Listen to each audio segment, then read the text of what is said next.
Hi, ಎಲ್ಲರಿಗೂ ನಮಸ್ತೆ.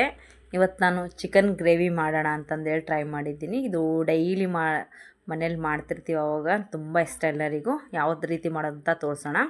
ಮೊದಲಿಗೆ ನಾನು ಜಾಸ್ತಿ ಈ ಥರ ಕಬ್ಬಿಣದ ಹಂಚಲ್ಲೇ ಮಾಡೋದು. ಅದನ್ನಿಟ್ಟು ಫಸ್ಟ್ ಎಣ್ಣೆ ಹಾಕಬೇಕು. ಸ್ವಲ್ಪ ಎಣ್ಣೆ ಕಾದ ನಂತರ ಏಲಕ್ಕಿ, ಚಕ್ಕೆ, ಲವಂಗ ಮೂರನ್ನು ಹಾಕಿ ಸ್ವಲ್ಪ ಅದು ಚಟಪಟ ಅನ್ನೋಷ್ಟಿಗೆಲ್ಲ ಅದು ಸ್ವಲ್ಪ ಫ್ರೈ ಆದ ತಕ್ಷಣ ಅದಕ್ಕೆ ಸ್ವಲ್ಪ ಮತ್ತು ಯಾವುದು ನೆಕ್ಸ್ಟು ಅಂತಂದ್ರೆಗಿನ ಹಸಿಮೆಣ್ಸಿನ್ಕಾಯಿ ಹಾಕಿ ಸ್ವಲ್ಪ ಲೈಟಾಗಿ ಫ್ರೈ ಆಗಬೇಕು. ಫ್ರೈ ಆದ ತಕ್ಷಣ ಅದನ್ನು ನೋಡಿರಿ, ಆಗಲೇ ಗೊತ್ತಾಗ್ಬಿಡುತ್ತೆ ಸ್ವಲ್ಪ ಫ್ರೈ ಆದರೆ ಚೆನ್ನಾಗಿರುತ್ತೆ.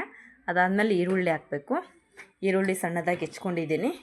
ಅದು ನೀಟಾಗಿ ಕಲಿಸ್ಬೇಕು. ಅದನ್ನು ಕಲಸಿ ಸ್ವಲ್ಪ ಚೆನ್ನಾಗಿ ಫ್ರೈ ಆದಾಗಿನ ಸ್ವಲ್ಪ ಟೇಸ್ಟ್, ಮತ್ತು ಜಾಸ್ತಿ ಫ್ರೈ ಮಾಡೋಕ್ಕೆ ಹೋಗಬೇಡ್ರಿ, ಚೆನ್ನಾಗಿರಲ್ಲ.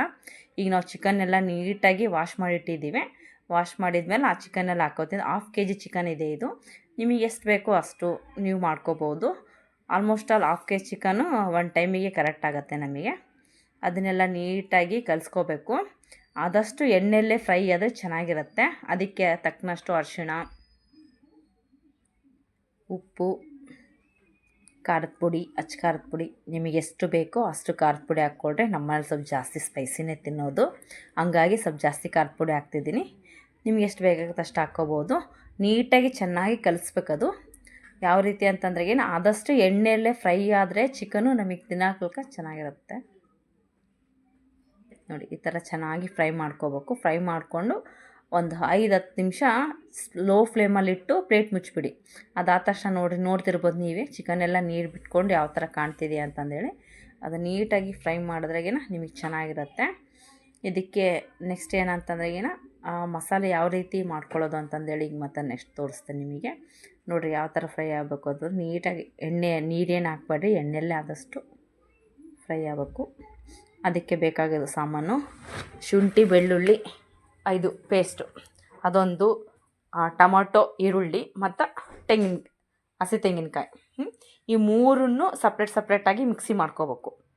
ಎಲ್ಲ ಪೇಸ್ಟ್ ಮಾಡಿಟ್ಕೊಂಡು ಇದೆ ನೋಡಿರಿ. ಇದೆಲ್ಲ 3 ಪೇಸ್ಟ್ ಮಾಡಿ ಇಟ್ಕೊಂಡಿದ್ದೀನಲ್ಲ, ನಮಗೆ ಮೇನ್ ಬೇಕಾಗಿರೋದು ಇದೆ ನೋಡಿರಿ. ಈಗ ಅದು ಎಷ್ಟು ಚೆನ್ನಾಗಿ ಫ್ರೈ ಆಗಿದೆ ನೋಡಿರಿ.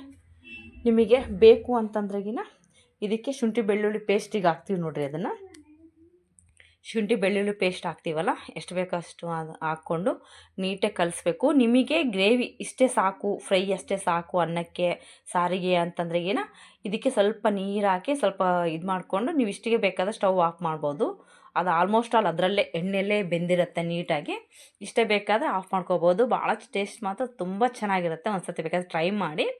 ನೆಕ್ಸ್ಟ್ ಇದಕ್ಕೆ ನಮಗೆ ಭಾಳ ಜನ ಇದ್ದೀವಿ, ನಮಗೆ ಸ್ವಲ್ಪ ಗ್ರೇವಿ ಬೇಕು ಚಪಾತಿಗೆ, ಅನ್ನಕ್ಕೆ ಅಂತಂದರೆ ಮತ್ತು ನೀವು ತೆಂಗಿನಕಾಯಿ ತುರಿ ಅದನ್ನು ಮಿಕ್ಸಿ ಮಾಡಿರೋದು ಸಣ್ಣದಾಗಿ ರುಬ್ಬಿರೋದಂತ ಹಾಕಿ ಸ್ವಲ್ಪ ಕಲಸಿ ಒಂದು 5-10 ನಿಮಿಷ ಬಿಡಬೇಕು. ಅದೆಲ್ಲ ನೀಟಾಗಿ ಫ್ರೈ ಆದ ತಕ್ಷಣ ಇದು ಈರುಳ್ಳಿ ಮತ್ತು ಟೊಮೊಟೊ ಪೇಸ್ಟು ಅವೆರಡು ನೀಟಾಗಿ ಹಾಕ್ಕೊಂಡು ಚೆನ್ನಾಗಿ ಕಲಿಸ್ಬೇಕು. ತಳ ಹತ್ತತ್ತೆ, ಅದು ಹತ್ತಲಾರ್ದಂಗೆ ನೀಟಾಗಿ ಸ್ವಲ್ಪ ಅಲ್ಲೇ ಇದ್ದು ಸ್ವಲ್ಪ ಫ್ರೈ ಮಾಡಿಕೊಡ್ರಿ. ಎಷ್ಟು ಬೇಕಾಗತ್ತೆ ಅಷ್ಟು ನೀರು ಹಾಕ್ಕೊಳ್ಳಿ.